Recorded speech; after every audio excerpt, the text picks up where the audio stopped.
जम्मू कश्मीर के कठुआ में भारतीय सेना के काफिले पर हुए आतंकी हमले में शहीद हुए देवप्रयाग विधानसभा कीर्तिनगर थाती डागर गांव के राइफलमैन आदर्श नेगी का पार्थिव शरीर आज उनके गांव पहुंचा तो शहीद के अंतिम दर्शन करने के लिए लोगों का हुजूम उमड़ पड़ा। इस दौरान हर किसी की आंखें नम थी और इन्हीं नम आंखों से हर किसी ने शहीद को अंतिम विदाई दी और सैन्य सम्मान के साथ शहीद को श्रद्धांजलि देकर गांव के पैतृक घाट मलेथा में शहीद का अंतिम संस्कार किया गया। इस वक्त हर कोई नम आंखों से शहीद के अंतिम दर्शन कर रहा था। वहीं शहीद का परिवार एक और दुख के कारण फिर से बिलख पड़ा। अभी 2 माह पूर्व ही आदर्श के ताऊ का बेटा मेजर प्रणव नेगी भी सेना में शहीद हुआ था। परिवार के आंसू अभी थमे भी नहीं थे कि परिवार में एक और दुख का पहाड़ टूट पड़ा और इस बार शहीद आदर्श नेगी का पार्थिव शरीर भारतीय तिरंगे में लिपटकर घर पहुंचा। शहीद आदर्श के देश सुरक्षा में शहीद होने पर शहीद की के परिवार ने सरकार से मांग की है कि आतंकवाद का जड़ से खात्मा किया जाए, जिसके लिए एक और सर्जिकल स्ट्राइक सरकार को चलानी चाहिए। आदर्श नेगी ने साल 2018 में गढ़वाल राइफल ज्वाइनिंग की और 6 साल तक वे देश की सुरक्षा करते रहे। शहीद की शहादत से परिजनों का रो रो कर बुरा हाल है। शहीद की मां अपनी सुध खो चुकी है और पिता की आंखें अपने बेटे को खोने से नम हैं। शहीद राइफलमैन आदर्श नेगी अपने पीछे अपने पिता दलबीर सिंह नेगी, माता सहित एक भाई और एक बड़ी बहन को देश सुरक्षा में अलविदा कह गए। उनकी इंटर तक की पढ़ाई राजकीय इंटर कॉलेज पिपलीधार से हुई और फिर 2018 में वह गढ़वाल राइफल्स में भर्ती हो गए। शहीद की शहादत पर देवप्रयाग विधायक विनोद कंडारी और कांग्रेस नेता मंत्री प्रसाद नैथानी ने अपनी संवेदना प्रकट की और शहीद को भावुक मन से श्रद्धांजलि दी। कांग्रेस नेता मंत्री प्रसाद नैथानी ने मांग की सरकार पाकिस्तान की कायराना हरकत पर उसे मुंह तोड़ जवाब दे। टिहर जनपद के कीर्तिनगर स्थित थाती डागर निवासी वीर सैनिक आदर्श नेगी का पार्थिव शरीर जैसे गांव पहुंचा, वहां कोहराम मच गया।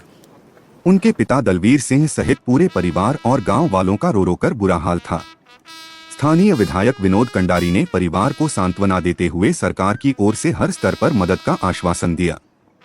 वहीं प्रशासन की ओर से डीएम मयूर दीक्षित, एसएसपी नवनीत सिंह भुल्लर ने भी परिजनों को ढांढस बंधाया।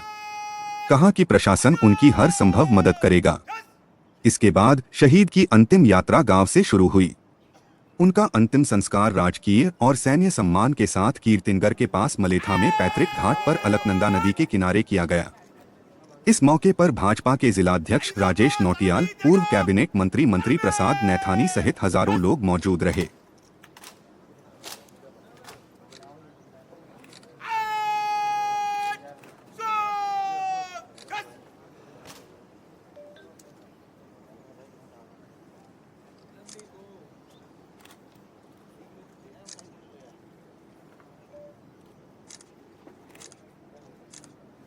है कि कठुआ में जो आतंकवादी हमला हुआ उसमें हमारे उत्तराखंड प्रदेश के 5 शहीद हो गए जाबाज जवान और 3 घायल हो गए और उसमें से 2 जाबाज जवान हमारे टिहरी जिले के थे।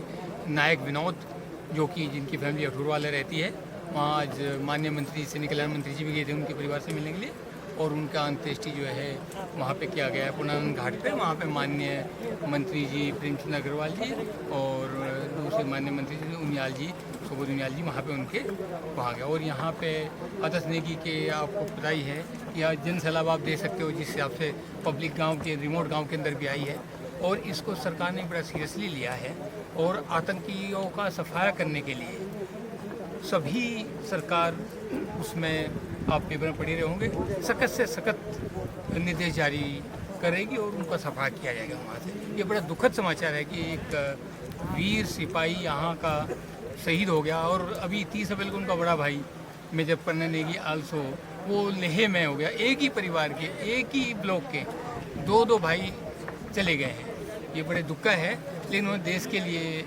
अपना शहादत दे करके प्रदेश का नाम, अपने जिले का नाम रोशन किया है। आदर्श नेगी से मेरा बहुत व्यक्तिगत संबंध था। जब ये विश्वविद्यालय में पढ़ता था तब भी मेरे से संपर्क था और इसके परिवार से मेरा बहुत गहरा नाता है। अभी 2 महीने पहले इनके ताऊ जी के बेटे मेजर देश के अपना शहीद हुए और आज हमारा छोटा भाई आदर्श नेगी शहीद हुआ है। मैं भगवान से ऐसे प्रार्थना करता हूँ कि दिव्य आत्मा को अपने श्री चरणों में स्थान दे और इस शोक की घड़ी में इनके परिवार वालों को सहन करने की शक्ति दे। और आज आपने देखा कि जिस तरीके से वीर शहीद आदर्श नेगी की जो अंतिम यात्रा थी, जिस तरीके से आप देखो लोग पूरे क्षेत्रवासी जो है उस यात्रा में शामिल हुए, जगह जगह लोग खड़े थे। निश्चित तौर पर हमारे एक ऐसा लाल जो है वीर गति को प्राप्त हो गया है। और जिस तरीके से मैंने आपसे कहा कि बात करता है, मैंने आपसे कहा कि मैंने इसके नाम से माननीय मुख्यमंत्री से परसों बात भी की थी, क्योंकि इनके भाई मेजर प्रणय नेगी अभी 2 महीने पहले शहीद हुए थे। उनके नाम पे ही मैंने जो इनका पिपली धार इंटर कॉलेज उसके नाम पर सिमसा से अनुमति ली है। और अभी एक जो हमारे सैनिक शहीद हुए थे उनके नाम से रोड किए थी। और आज जो है इनके गांव के अंदर ही जो हॉस्पिटल आयुर्वेदिक, मैं माननीय मुख्यमंत्री से मैंने बात भी है और मैं कल परसों जाके मिलूँगा भी, तो जो है आदर्श नेगी के नाम से शुरू देने की मैं माननीय मुख्यमंत्री से सहमति प्रदान करूँगा। देखिए, ऐसा है कि ये जो बॉर्डर पे सीमा पे जो छद्म युद्ध पाकिस्तान करते आ रहा है, इसका जवाब दिया जाना बहुत ज़रूरी है।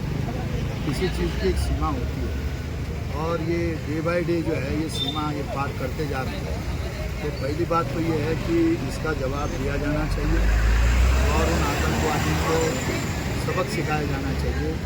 ये हम सरकार से अपील करते हैं। दूसरा, इस प्रकार की जो घटनाएं हैं, इन घटनाओं पे जो बार बार जो बात आती है, आज 5 जवान हमारे उत्तराखंड के शहीद हुए हैं और ऐसे ही जो है कभी न कभी किसी न किसी समय पर ये होता आया है। तो इस पे एक मैं ये कहता हूँ कि एक बॉर्डर लाइन ज़रूर खींची जानी चाहिए, एक रेखा ज़रूर खींची जानी चाहिए कि इससे ज़्यादा बर्दाश्त नहीं होगा। तो इसके बाद ही इसका कोई रिजल्ट निकल पाएगा। अन्यथा चुपी चुप में जो है ये सारा मामला बढ़ते जा रहा है। चाहे पाकिस्तान हो चाहे चाइना हो, इस तरीके से जो हरकतें हो रही हैं, इसका जवाब हमारे सरकार को जो है देना चाहिए।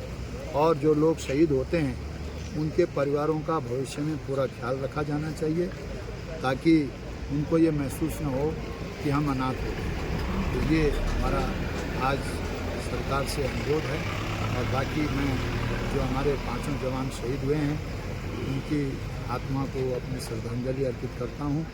ईश्वर से प्रार्थना करता हूँ कि उनको अपने चरणों में स्थान दे और उनके परिवार को उस असह्य दुख को सहन करने की ताकत दे।